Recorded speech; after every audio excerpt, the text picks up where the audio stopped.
Picture this. A fintech company launches a groundbreaking AI-powered credit card scoring system. It promises to revolutionize the industry by processing loan applications faster and more accurately than any human could. Investors are thrilled, the media calls it a triumph, and customers initially love the streamlined experience. But 6 months in, complaints start to roll in. People from certain neighborhoods are being denied loans at disproportionately high rates, even after their financial profiles seem to be identical to those that are approved. The company scrambles to figure out what's happening. They run diagnostics, dig through their AI models, and eventually uncover the uncomfortable truth. The AI has learned from historical lending data riddled with systemic bias. The pattern it found in the data reflects years of discriminatory practices, and it has started to amplify them. The fallout is swift and harsh.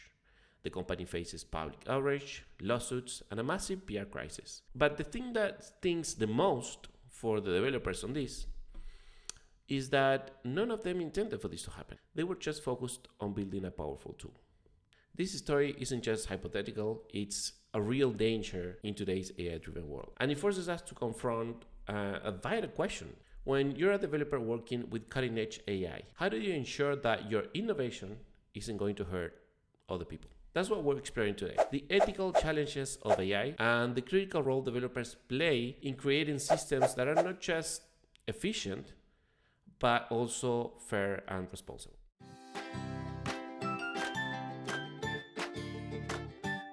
Right, welcome back to another episode of the Scripting Them podcast. As usual, I'm Fernando, your host, and in today's episode, like I said, we're going to be talking kind of about AI ethics and what it means and how they apply to you as a developer. But let's start at the beginning. Let's define what I mean by AI ethics.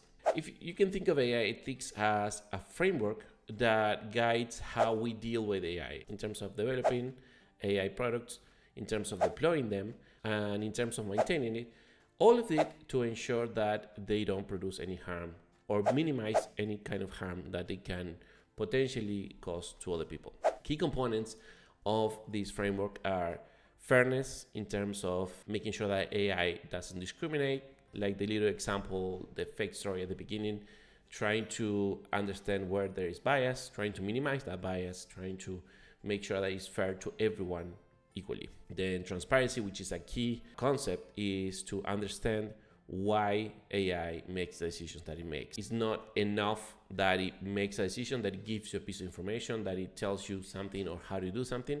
We also need to fully understand how it got to that conclusion, how it got to that recommendation, and where it got that information from, and everything, every single step in the middle. If it has to be an open box. If it's a black box for us, then it's a problem because we don't know what it's doing.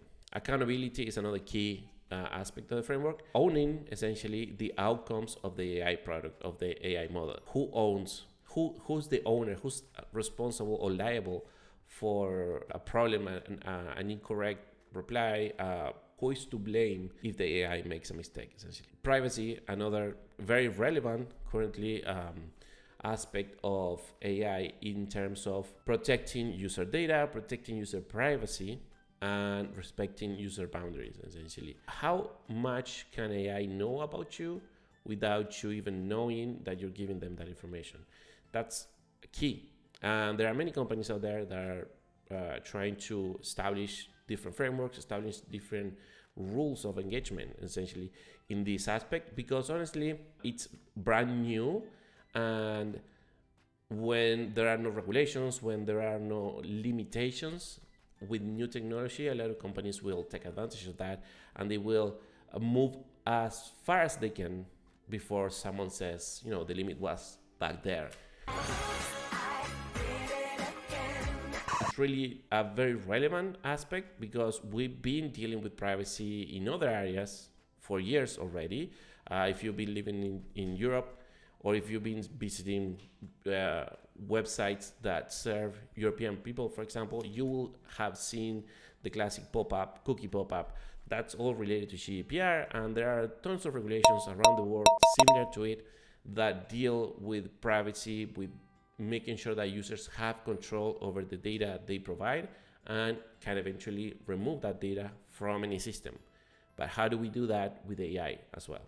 And finally, sustainability. Training these models takes a lot of energy, which has to come from somewhere. And at the scale that these huge models are being trained on, and the amount of data they require and the amount of power they require, it's some cases it's starting to have an impact on the environment. So making sure that the training of these models, the usage of AI doesn't escalate to the point that it becomes energy crisis or an environmental crisis is also important. So sustainability has to be taken into account when it comes to this framework, when it comes to regulating AI at some point.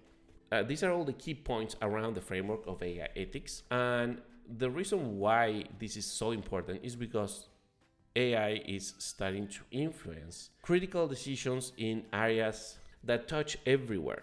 It's not just about tech anymore, like it could have been like 10 years ago.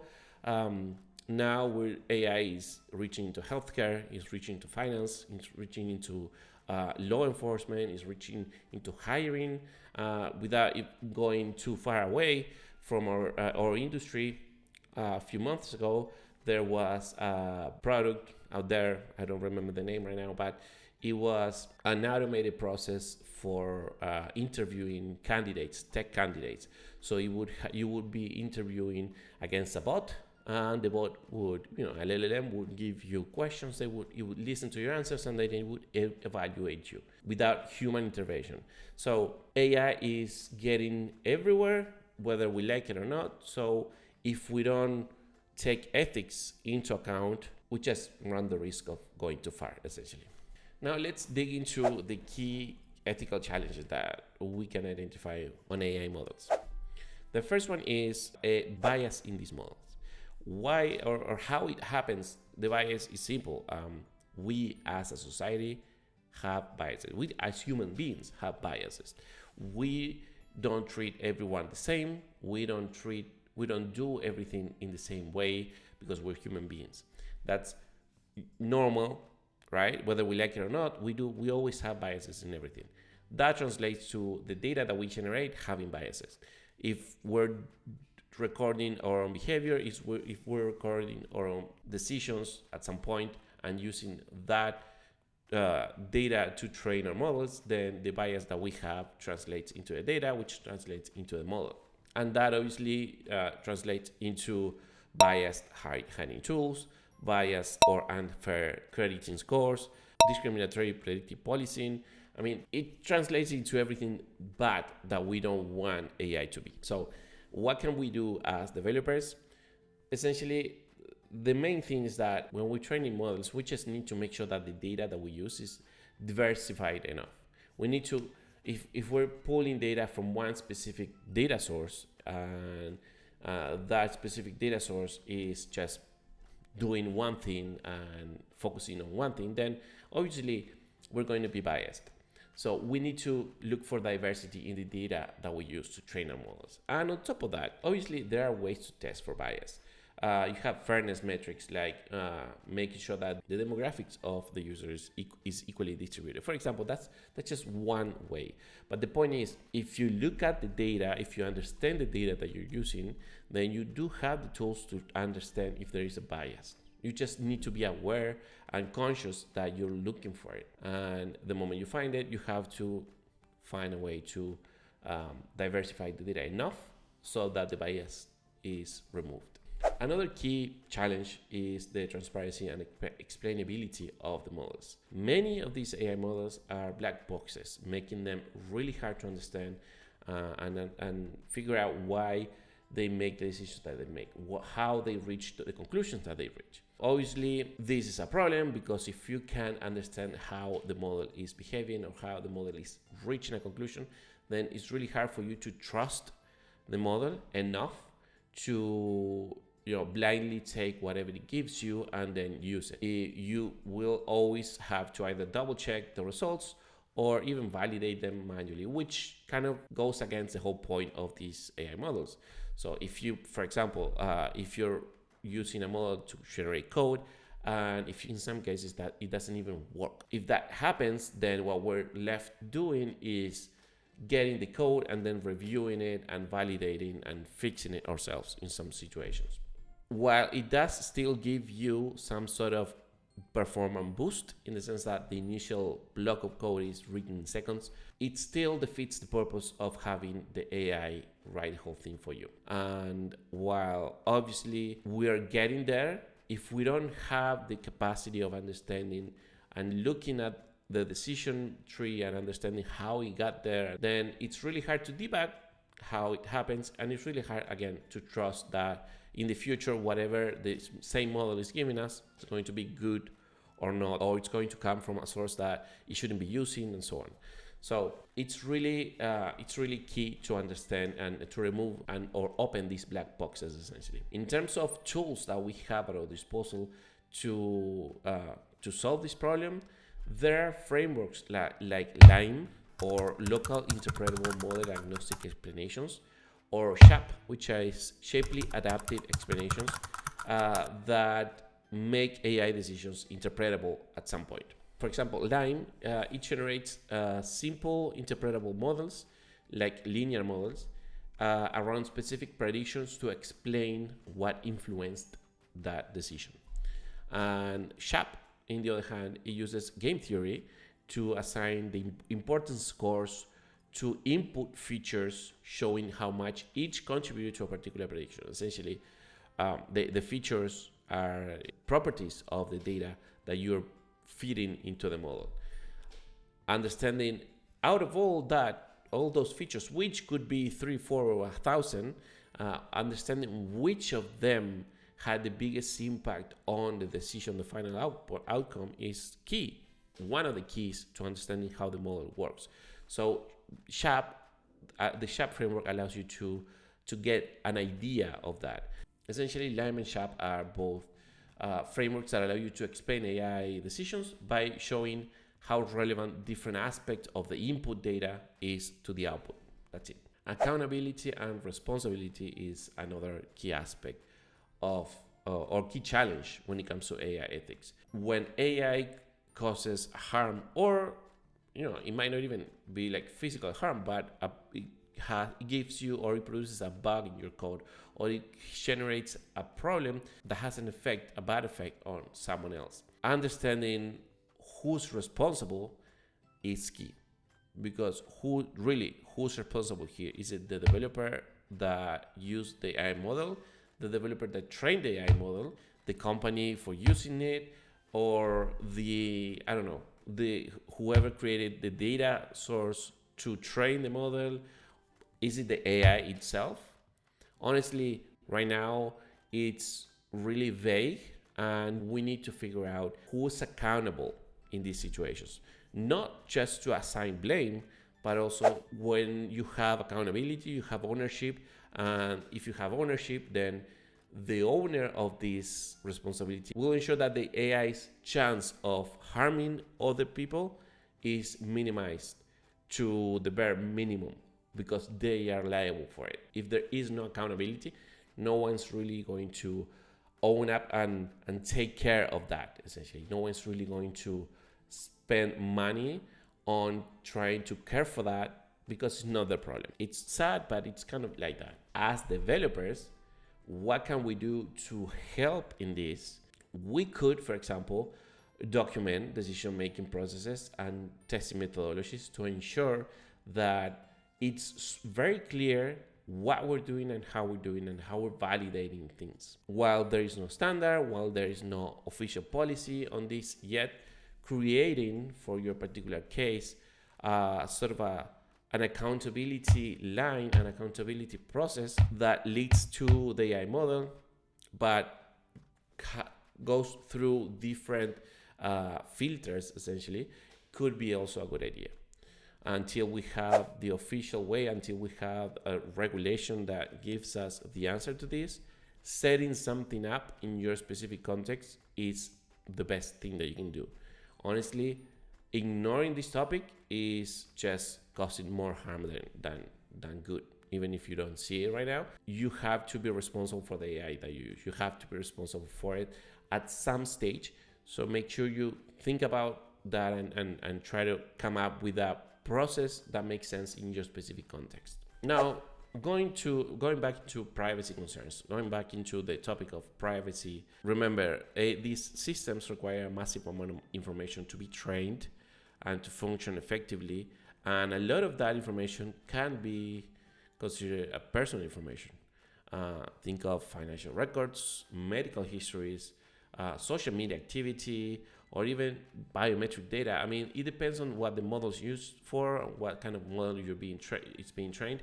But the point is, there is a lot of data and a lot of insights that can be taken out of that data that might point either to you as a person or just provide insights about you that you were not really willingly giving to that model. Handling this data responsibility is, it's critical, because without control, without regulation, it can essentially be used to harm people, be used to take advantage of people, simply because these systems can just know more than they should about you. They can be used in many harmful ways that just need to be regulated. Having an AI knowing everything there is to know about you or everyone else, essentially, it's very dangerous. So the privacy is a real challenge, but at the same time, it should be like a key concern in terms of regulating the ethics of AI, how these models are used and being trained. And,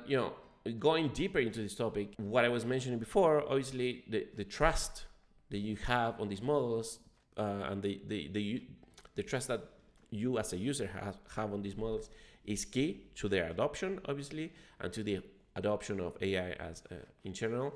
But there are other implications like regulatory compliance, for example. How do you know that a specific model wasn't trained with private data from you? And even if it was, based on current regulations, you should be able to remove data from whatever source there is if it's yours. Now, how can you remove a piece of data and have the model that already knew, that already used that data to be trained, forget about you? There have to be processes and tools in place to give that power back to the users. And even though we've been doing a great job in the data industry to provide those tools and to give that power to users, these models are like forgetting about all of that, ignoring all of that, and generating a risk in terms of privacy, because there is really no easy way to get back the data and just have your model forget about you. That's really the regulatory compliance is right now being kind of ignored by almost everyone, but it should be a topic that needs to be tackled sooner rather than later. And to give you like a very practical example of why this is important, I just want to emphasize that privacy is a key challenge when it comes to AI. Consider a city, for example. Imagine a city, your local city, deploying a full AI facial recognition system across the whole area of the city to improve public safety. The cameras then scan your face in real time, matching them against a database of known criminals. That's fantastic. You can control everyone. You can know where everyone is, making sure that no one who shouldn't be there is out there. But what happens if there is no consent from citizens in terms of having their image recorded or having their face recognized by these systems? If you don't consent to the system or to the government, essentially, or the organization, knowing every single minute of every single day where you are, then they shouldn't know that they shouldn't have that information. And it's not about you doing something illegal or you doing something that you shouldn't be doing. It's just about you protecting your own privacy. And what happens if that data gets leaked somehow or the system gets exploited, and then suddenly third-party actors have access to these full surveillance without authorization? What happens then? And even worse, what happens if the database that keeps record of everyone doing everything gets leaked or hacked, and then the data is stolen and used to gather other insights, gather usage patterns? It could be used to the extent of your imagination, to be honest, in that sense. So these are all potential risks that are real. I'm not making this up in a very make-believe scenario. This is a real problem. There are companies right now that are adding AI, for example, to security cameras, and these are all potential problems that could happen. So obviously, on the plus side, the applications for these are great. They do have a great potential for good, but they're also, if security and obviously privacy is not taken into account, the potential for harm is really big as well. So it's just a matter of making sure that regulations are in place to ensure that the privacy of the users is first. And finally, I just want to talk specifically about accountability again, but in terms of ownership of AI generated code or AI generated assets. As developers, this is very relevant because we are constantly, or we do have the option to generate code through AI. And it's, like I said, it's a great tool. I've said it in other episodes as well. It's a great tool to improve your efficiency, improve the quality of the code that you should generate, and the solutions that you output. It makes you a super developer. And I'm not hyping this over way higher than I should. It's true. You right now, with minimum effort, you can be 4 or 5 times more productive than someone who is not using AI. That makes it a very tempting tool to use, but at the same time, you have to understand that there are implications on that code, on that generation code, that you need to take into account. You need to own the code that is being generated. Obviously, it's like what I was saying before about trying to come up with a change of responsibility in your particular context. But if we take it, one step higher and into a generic scenario, developers in general are generating code with these models, and they need to be the one responsible for that code. If you, as a developer, push code into production that you did not test, whether you took it from an LLM or you took it from Stack Overflow or someone, a colleague somewhere else that gave you that code, the one responsible is you. You're the one owning that decision. You're the one owning that push into production. So with AI, it's the same. You have to be the one responsible for that. You have to make sure that you tested the code, you validated the code, that you ensure that not only the code works and is semantically correct, but also that it does what it's supposed to be doing and it doesn't have any other effect on the business logic, or it's not adding any security vulnerabilities or anything, honestly. It's just valid code that is approved by you as a human. If you do that, if you go through that process, that's fantastic. You did great. If you don't, then you're the one who should be responsible for that. As developers, remember, always check the code, make sure that it's valid code, that it runs, that it does what it's meant to be doing, and that it's not adding any unwanted behavior. All right, these are all the challenges, and we kind of covered already what can you do. But let me quickly just go over the actions that you should be considering, that you should be taking into consideration when either developing AI products, working with AI models, or simply going about your day as a developer who's powering your workflow with AI. First, proactively address bias. If you're feeding data to a model so that it gives you an output, make sure that you test for biases on that data. You review the data, you understand the data, and you know that there are no high or big biases, something that you can fix. It's better to go the extra mile to fix that data than to allow for the AI to pick up on that bias and to amplify it. Incorporate or include into your workflow as many transparency tools as you can. Lime, SHAP are 2 frameworks that are fantastic for understanding how the input affects the output, but there are other options. So make sure you do your research and you try to understand how your model is behaving and why it's doing what it's doing. Adopt the AI ethics framework that I've been talking about. There are online guidelines like Google's AI principles or Microsoft responsible AI standards. I'll link to them in the show notes. Make sure to check them out. Make sure to advocate for them within your team, within your company.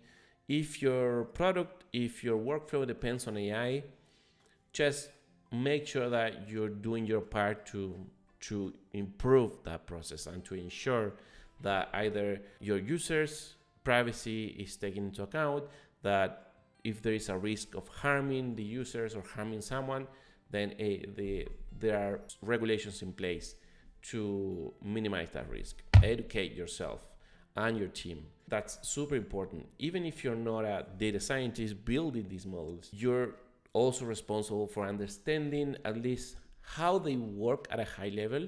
You don't have to be a data scientist to use these models. Obviously, we've seen it where everyone and their mother is using these models already. But not everyone is even close to understanding how they work. And again, I'm not saying you should know line by line how to develop one of these models, but you should have the gist of it. You should have an understanding of the architecture. You should have an understanding of how RAG works and what it is. You should have an understanding of different concepts. There are many different implications to these models, and the less you know about them, the more of a black box they are to you. And that goes back to the problem of explainability and the problem of really understanding why they do what they do. The less we know about them, the less we can control them. And it's not about, I'm not talking about AI versus human, but we need to, as developers specifically, we need to be able to have the most control over them as we can. So I will link to some material in the show notes as well that can give you some insights into how these models work and how they're built, and that if you don't know, they might be good. And finally, make sure you test and document everything that you do with these models. Decisions that you take, architecture decisions that you make, the decision logic, testing, results, everything that you can document, make sure that it's documented, because the moment you have to go back and understand something that doesn't really make sense, you want to look at those notes, you want to look at that information. And obviously regularly review and refine your models and how they work and how they behave and how they perform, obviously, and listen to your users' feedback. The moment they say or they give you some feedback in terms of these models not performing right, that might be a sign of bias, for example. That might be a sign of problems with the type of decisions that they're making or the type of output that they're producing not making sense, clearly meaning that maybe a retrain is in order. There are many things that you can do. If you don't know about it, MLOps is a great practice that involves, as part of the whole process, monitoring the performance of your models and trying to understand when there is a decrease in accuracy to automatically retrain the model and to automatically fix those problems. So if you don't know about it, check out MLOps, look into it as well in terms of potential tools to ensure that your model stays stable and reduce the chances of them failing on your. And that's it, big topic. So if you want to leave a comment in the show notes, in the description of the video, in the description or anywhere the podcast is, or just reach out on X to talk about this, I would love to. This is a very hot topic right now, and everyone should be having these topics or these points in mind when dealing with models, when using them, or even developing products around them. Now, before I go, I just want you to look at the project that you're working on, whether at work, whether at home, if it's using an AI model, and think about what you can do to improve all these things that we've been talking about. Is the data being checked for fairness? Are you taking into account your users' privacy? Are you ensuring that there are no biases in the output? Is there an accountability process for when the AI screws up? What are you doing to improve that? Just ask these questions. At least if the answer is no, we're not doing it, at least you're bringing up the problem and eventually figuring out a solution. So that's it. Thank you again for listening. I hope the topic sparks some interest, sparks some questions around. And again, I'd love to know what you think. So reach out, leave a comment. And if you haven't yet, subscribe to the podcast so we can reach more developers and share it around. All right. That's it. Thank you again. Thank you for listening. And I'll catch you on the next episode. Bye. And that was it for this episode. Thank you so much for listening. And don't forget to rate the podcast in your favorite podcasting app so that it can reach more developers. In the meantime, if you like to follow me on Twitter or X, as people call it, just look for me at DeleteMan123. And that's it. Thank you, and catch you on the next one.